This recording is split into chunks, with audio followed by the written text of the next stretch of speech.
Olá, hoje no Mundo Político, um raio-x sobre os atores golpistas no Brasil. Grupos sociais conservadores e radicais contestaram o resultado das eleições de 2022 e pediram abertamente na porta de quartéis uma intervenção das Forças Armadas. Mobilizações que tiveram como ápice os ataques aos poderes de 8 de janeiro desse ano. O episódio desencadeou prisões, diversos processos e a abertura de uma CPMI. Quem são, afinal, os brasileiros que clamaram por um novo golpe de Estado no país? Eu converso com o antropólogo e pesquisador da Universidade de Dublin, Wagner Silva Alves. Wagner, bem-vindo ao Mundo Político, um prazer recebê-lo. Muito obrigado. Wagner, em que momento e por que você e a professora Rosana Pinheiro Machado decidiram se aprofundar em um levantamento, sobre os perfis de brasileiros que não aceitaram o resultado das urnas? Essa pesquisa ela é resultado de um conjunto de preocupações nossas a respeito de condições de precariado, informalidade e subjetividade política, e nos interessávamos bastante em entender o perfil dessas pessoas que estavam apoiando um golpe de Estado. Essa pesquisa também é decorrente de um conjunto de outras pesquisas a respeito do bolsonarismo, sobre quem são essas pessoas, o que motiva essas pessoas, e sobre como se constitui esse ecossistema e como essas pessoas são mobilizadas, se mobilizam e se justificam nas redes. Então, é um conjunto de pesquisas que a gente vem desenvolvendo ao longo do tempo, e pensamos que era muito importante e urgente entender quem são essas pessoas e como elas se mobilizam, porque o bolsonarismo é um fenômeno que não foi vencido, ele é um fenômeno que está colocado e que a gente precisa se debruçar cada vez mais para entendê-lo. É mais um estudo, então, que ajudaria aí a compreender as marcas e os rumos da extrema-direita no país? A linha da pesquisa é nesse sentido? Exatamente, exatamente, né?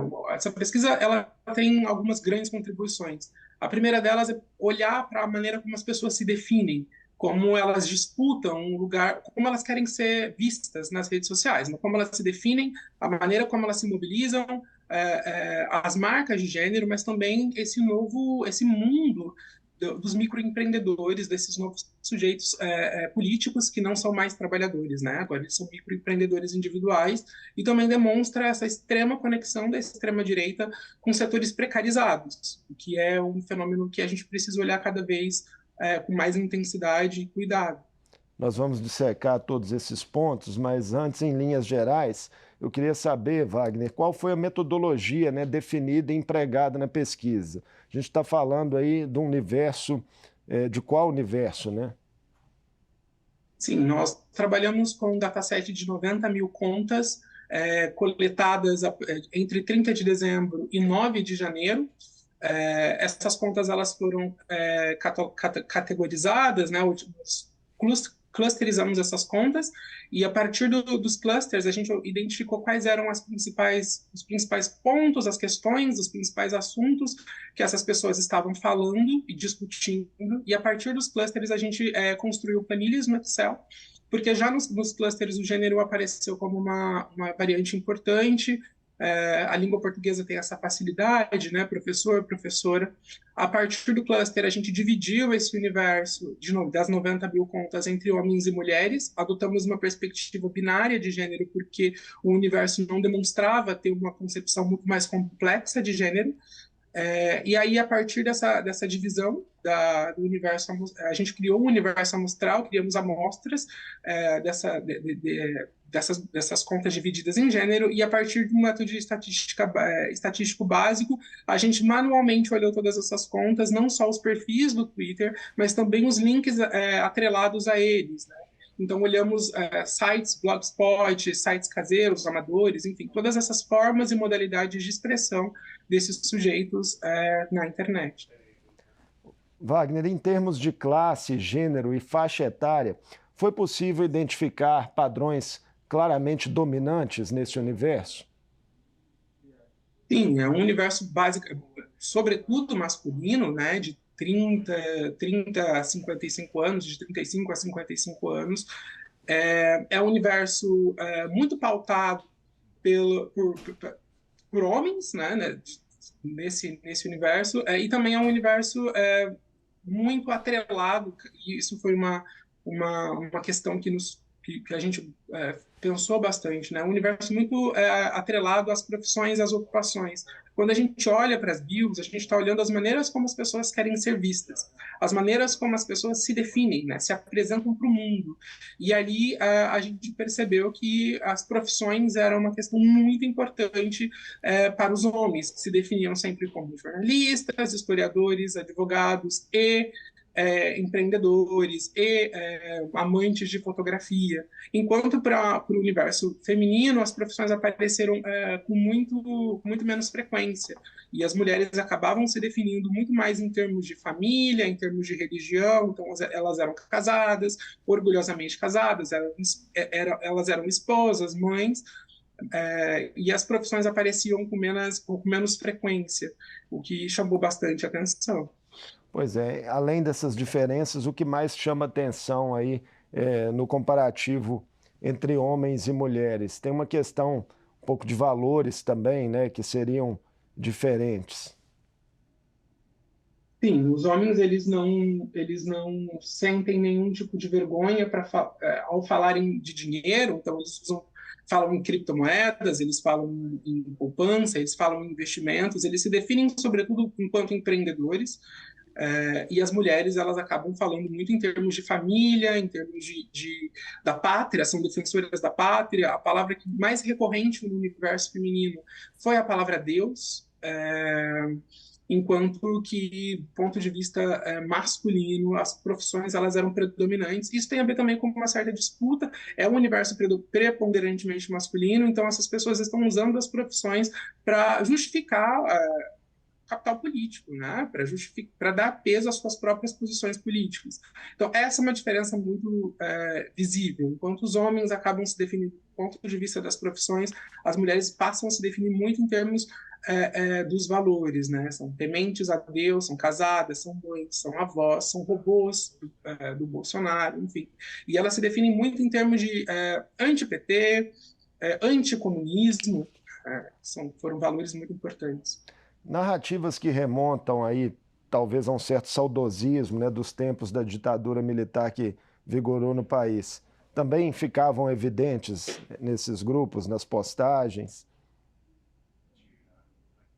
Sim, sim, essa foi uma questão que apareceu, né, da necessidade da intervenção. E a intervenção, ela era colocada seja do ponto de vista da intervenção militar ou da intervenção religiosa, mas a gente não explorou essas dimensões no artigo que a gente publicou, mas de fato isso aparecia. O ecossistema pesquisado, Wagner, ele se revela coeso em referências e, de certa forma, coordenado por uma estratégia mais ampla, né? Eu vi que foram identificados ali por vocês picos na criação de contas. Queria que você falasse um pouco sobre esse aspecto, né, de movimentos massivos, se são ou não coordenados. Sim, esse universo ele se organiza para as eleições de alguma maneira, né? Então a gente tem um primeiro pico de criação de contas.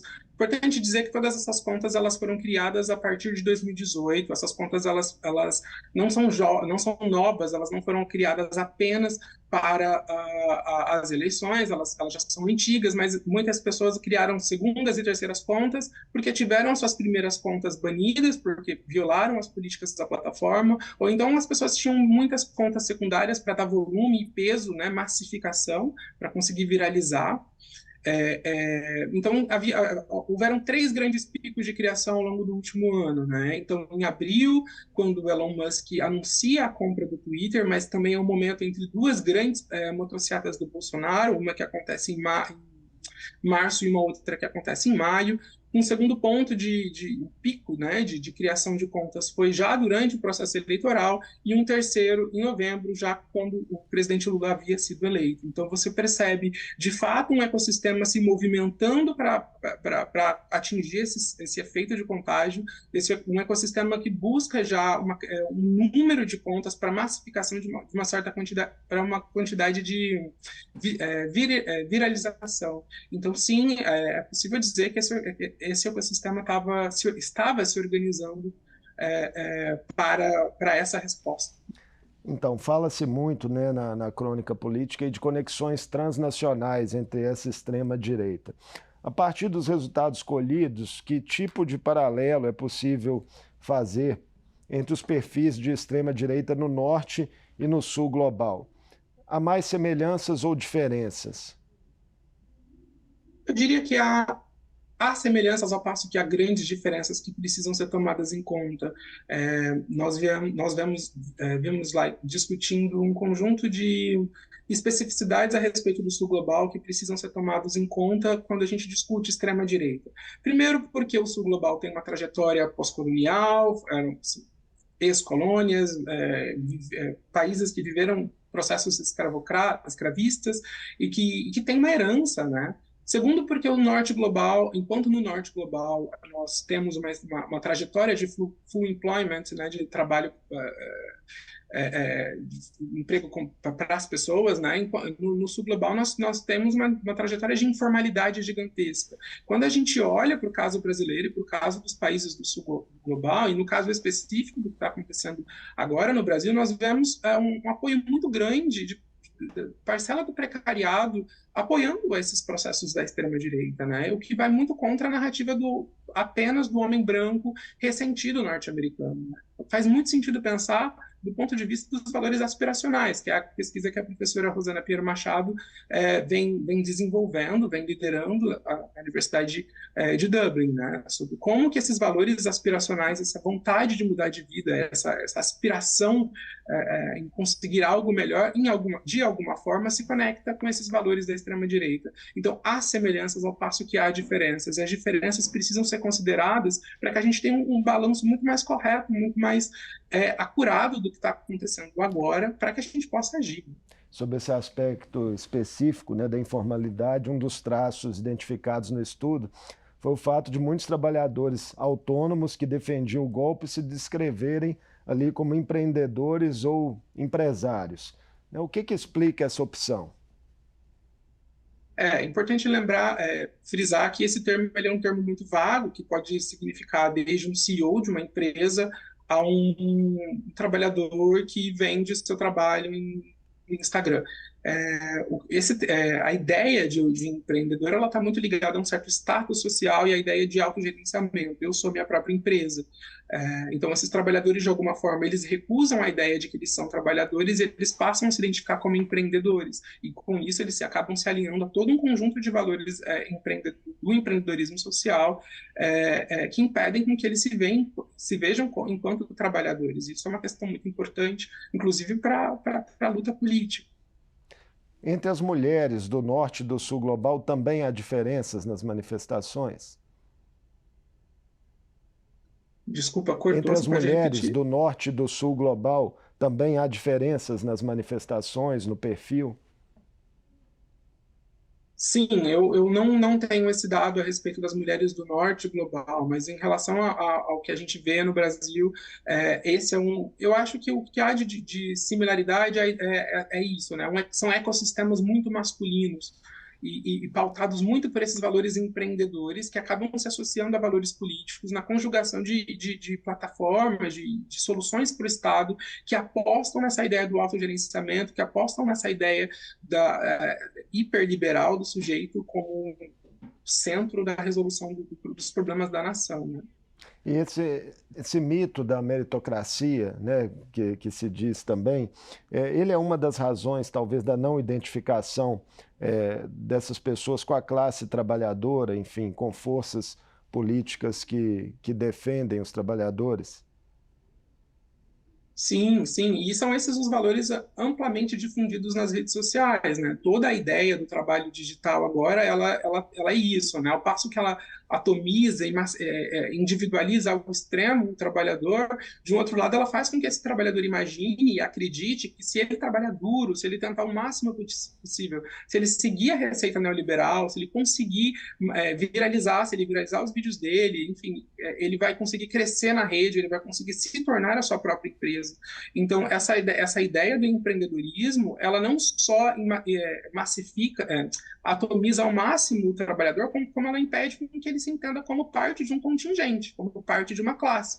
Porque na medida em que eu preciso crescer, o tempo todo na internet como uma empresa. Eu não sou um trabalhador, eu sou um empresário, todo mundo passa a ser meu inimigo. Então, nenhum tipo de sentimento ou de horizontalidade é possível, porque essa ideia da competição constante, né? Essa ideia dos sujeitos se autogerenciando. Então, ele trabalha o tempo todo porque ele é a sua própria empresa.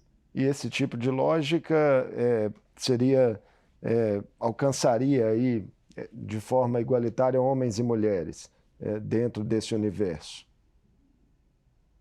Sim, muito embora os homens falem sobre isso o tempo todo, né? As mulheres se definem muito menos do ponto de vista das suas ocupações, ou se elas são ou não são empresárias, apesar de também se definirem, mas isso é muito recorrente no perfil masculino.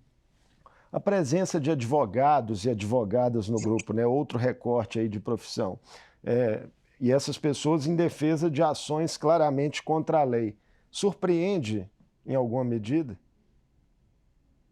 Sim, sim, nós ficamos bastante surpresos quando chegamos a esse dado, justamente porque é uma profissão que deveria estar alinhada à defesa dos valores constitucionais e que acabam sendo colocados ali, né, acabam se apresentando enquanto defensores de um enfim, do não cumprimento da Constituição. Mas é importante pensar também o lugar de status que a profissão do direito tem no Brasil. Então, muitas vezes, essas pessoas se definiam como advogados justamente para justificar, faz parte desse processo de justificação da posição política e, ao mesmo tempo, de busca de capital político. É importante, como a gente disse, né, quando se pensa em que advogados estavam apoiando a tentativa de golpe, isso não significa que você tem uma elite de advogados apoiando golpes, porque com as políticas de democratização do ensino, os cursos de direito se tornaram muito acessíveis. Então, de novo, esse recorte mostra como a extrema-direita, de algum modo, tem conseguido falar com as classes precarizadas do Brasil de maneira muito eficiente. A questão aí dos trabalhadores, né, da postura que eles assumem política, tem a ver com também uma rejeição ao partido que se identifica claramente nesse campo no Brasil, né, que é o PT, que tem raízes históricas e que tem aí, vem carregando uma rejeição há mais tempo por conta, né, do cenário político que se desenhou nas últimas décadas no país? Sim, eu diria que duplamente, né? Não só anti-PT, anticomunismo aparece, todos os derivados disso, petralhas, enfim, dessas palavras que se derivam dessa ideia de anti-PT, mas se você entender a ideia de um microempreendedor, a ideia de os trabalhadores acabaram se definirem nas redes como empreendedores e recusarem, né, a ideia de trabalhador, isso também dá peso a essa ideia de que é uma rejeição a alguma coisa, né? Então, eu acho que isso aqui duplamente, mas isso apareceu nas pesquisas, sobretudo no universo masculino, no universo feminino, né? As mulheres são contra o PT. E é importante lembrar também que esses universos, eles são marcadamente constituídos por notícias falsas, processos de desinformação, então isso também entra na conta quando você pensa essa ideia de anticomunismo, anti-PT. Outro elemento de destaque na pesquisa, Wagner, foi o peso da religião, né? Como ele se manifesta e se vocês notaram ali grupos de igreja que teriam se envolvido mais, né? Grupos específicos. Não, a gente não tem esse dado, mas a religião, ela é de fato muito importante, sobretudo no universo feminino. As mulheres se definem como tementes a Deus, como cristãs, mas também os homens se definem como cristão, patriota e conservador, advogado cristão e conservador. Mas a palavra Deus é a palavra mais recorrente no universo feminino, muito embora ela também esteja presente no universo feminino. Então, essa associação entre profissão, valores morais e religião, ela é muito frequente. E ela é, de alguma maneira, quase que uma constante em todo o ecossistema analisado. Digamos assim, a tese, né, de um possível golpe de Estado, ela era, por vezes, associada a um eventual, como eu diria, desejo divino, enfim, algo que se justificasse do ponto de vista, até por passagens bíblicas, assim, isso aparecia em algum momento ali? Extrapolando os dados, sim. Extrapolando os dados, a gente poderia dizer que sim.